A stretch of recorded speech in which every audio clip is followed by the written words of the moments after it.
It's a pleasure to be back in Brussels. You've seen the title of my presentation, but I really want to relate this to the theme of this event: new reality, new opportunities. And to do that, how many of you know who Elon Musk is? Could I just see a show of hands?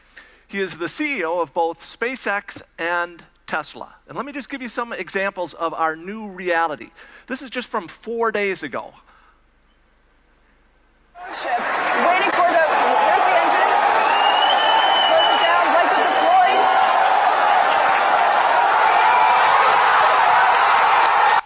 So those of you who are engineers hopefully can really appreciate that. We have put a rocket into space and then we have re-landed it on a movable barge in winds up to 50 miles an hour.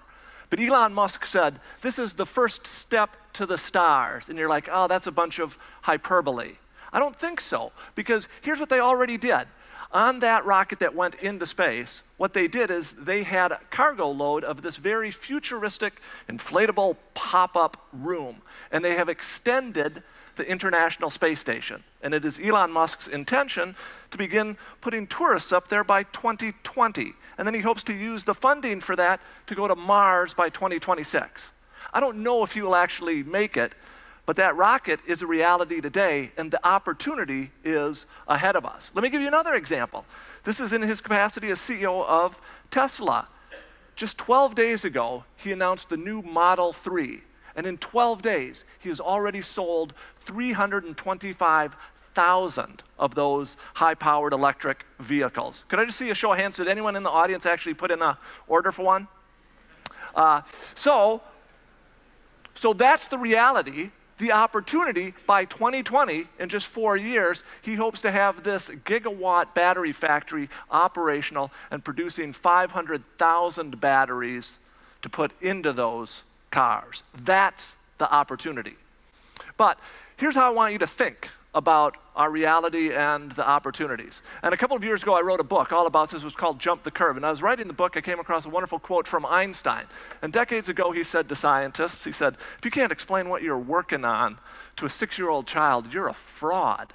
I thought, that's a great philosophy. It just so happens when the book came out, my son Sean was only 6 years old. And I wanted to see if he could understand this concept of jump the curve because it relates to his reality and how I want him to think about the future. So I said to him, you have two options. All babies have 20 teeth. You have 20 teeth. You have two choices. You can either get $1 per tooth. That's one option. Or the second option is you can get a penny for your first tooth, 2 for the second, 4 for the third. That penny doubles 20 times. I said, which one are you going to take? Well, without batting an eye, he goes, I'm taking the $1. That'd be $20 in total. I go, okay, fair enough. Do you, however, know what the 20th tooth under the other option would have been? Sheepishly, as a 6-year-old boy, he said no. I said, well, as your dad, I'm going to tell you, it would have been worth $5,242.88. He said, no way. I said, yes way. I said, look, son, let's plot that penny out doubling. Early on, the doubling looks insignificant. 2 cents, 4, 8. Doesn't look like it's going anywhere. But after 20 doublings, it shoots up to over $5,000. So that's why a 6-year-old child needed to know how to jump the curve. The reason you need to know how to jump the curve is because today no fewer than 12 technological forces continue to double. It is computer processing power, it is data storage, it is bandwidth, it is the sequencing of genomes, it is advances in biotechnology, nanotechnology, robotics, 3D printing, sensor technology, the collection of data, renewable energy, collaborative consumption, and the sharing economy. All of these trends, they're not increasing linearly, they're increasing exponentially. And so, to just drive home the point, this chart actually goes up to 30. If my sons, we would have doubled that penny 30 times. The reality is at 20, we're just at 5,000. That's the reality.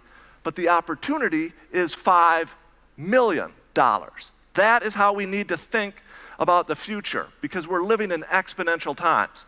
And I'm now going to walk you through 12 trends that are going to represent extraordinary opportunity. And these are in no particular order, but the first trend I want to tell you about is wearable technology.